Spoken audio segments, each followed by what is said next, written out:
তাদের মধ্যে বহিরাগত আছে,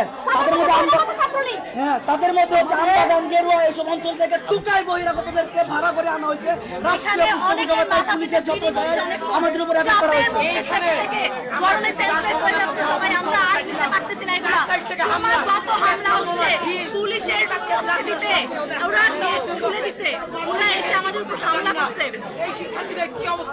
তাড়াতাড়ি আসেন, আপনারা পুরো ক্যাম্পাস জড়ো হয়ে এখানে আসেন।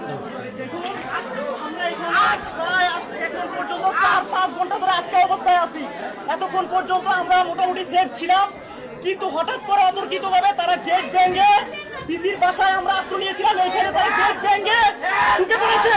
যে কোনো মুহূর্তে আমরা লাশ হয়ে যেতে পারি। পুরো জাহাঙ্গীরনগরকে আবেদন করছি, এবারের মতো আমাদের বাঁচান, এবারের মতো আমাদের পাশে দাঁড়ান।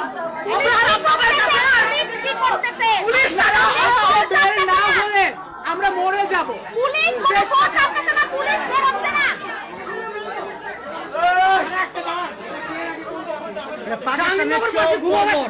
পঁচিশ মার্চে পাকিস্তানের যে হামলা করছিল ভাই, এর চেয়েও বর্বর ভাই। মাঠে এসে আমরা ভুক্তভোগী, আমরা এদের মারা যাইতেছি ভাই। যারা আসেন বাসভবনে আসেন ভাই, আমাদের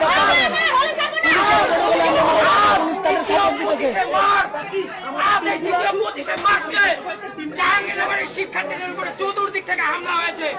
পুলিশ এইখানে নির্বাক শিশু, আমাদের উপরে একটার পর একটা ঢিল আসতেছে, ইট পাটকেল আসতেছে, পেট্রোল বোম আসতেছে। এইখানে আপনারা দেখতেছেন না আমার সামনে কি অবরুদ্ধ অবস্থায় আমাদের বোনেরা অবরুদ্ধ হয়ে আছে।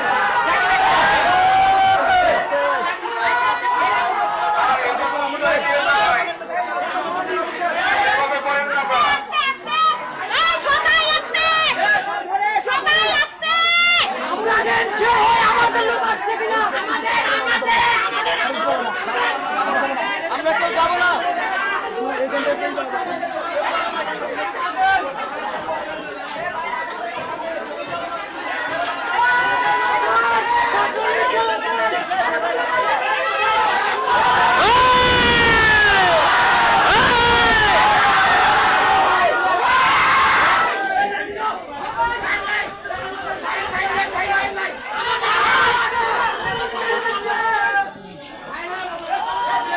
আমরা প্রত্যেকটা হলে যারা যারা আছি তারা সবাই যেন চলে আসি জাহাঙ্গীরনগরকে ভিসির বাসভবনের দিকে।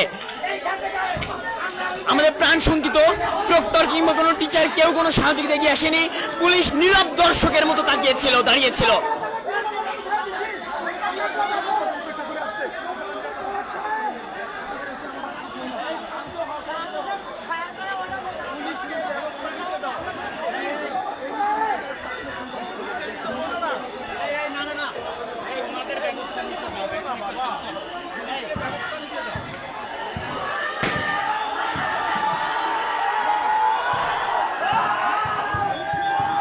দেখতে পাচ্ছেন ছাত্রলীগ দরজা খুলে ফেলেছে, ছাত্রলীগ দরজা খুলে ফেলেছে। পুলিশ নীরব দর্শক, পুলিশ নীরব দর্শক।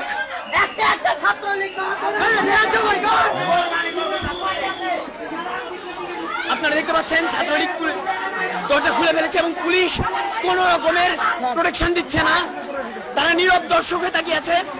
জাহাঙ্গীরনগরের যতগুলো হল আছে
দেখেছেন 400-500 ভাই এসেছেন এবং আমাদেরকে ইতিমধ্যে উদ্ধার করেছেন ছাত্রলীগের হাত থেকে।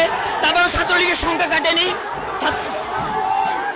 অবশেষে হয়তো বাচ্চার সাথে দেখতে পাবো।